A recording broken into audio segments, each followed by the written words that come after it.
Blood cancer తో బాధపడుతున్న 22 ఏళ్ల తల్లి కవలలకు జన్మనిచ్చింది. ఈ కేసును డాక్టర్లు అత్యంత అరుదైన కేసుగా అభివర్ణించారు.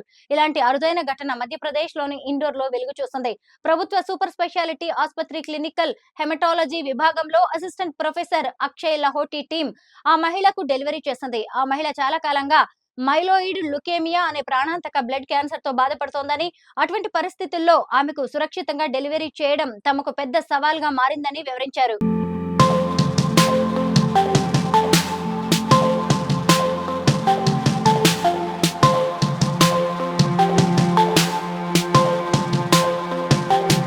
ఈ మేరకు డాక్టర్ అక్షయ్ లహోటి మాట్లాడుతూ, సూపర్ స్పెషాలిటీ హాస్పిటల్ నగరంలోని Mahatma Gandhi memorial medical college పరిధిలోకి వస్తుంది.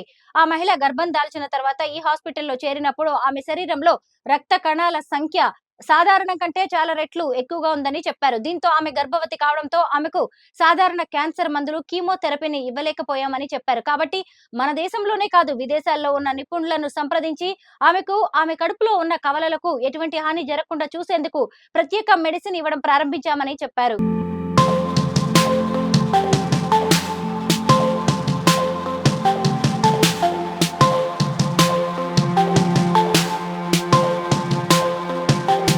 అయితే ఇక్కడ మరో ముఖ్యమైన విషయం ఏమిటంటే, ఆ మహిళకు బ్లడ్ క్యాన్సర్ ఉందని ఆమెతో చెప్పలేదట.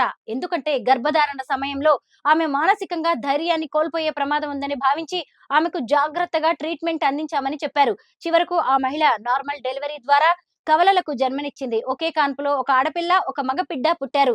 తల్లి, పిల్లలిద్దరూ ఆరోగ్యంగా ఉన్నారు. మహిళకు ఇదే తొలి ప్రసవం కావడం, కవలలు పుట్టడం ఆ కుటుంబంలో సంతోషాన్ని నింపింది. డాక్టర్స్ తెలిపిన వివరాల ప్రకారం దీర్ఘకాలిక మైలోయిడ్ లుకేమియాతో బాధపడుతున్న మహిళకు సురక్షితమైన ప్రసవం జరిగినట్టు ప్రపంచంలో ఎక్కడా వినలేదని అన్నారు.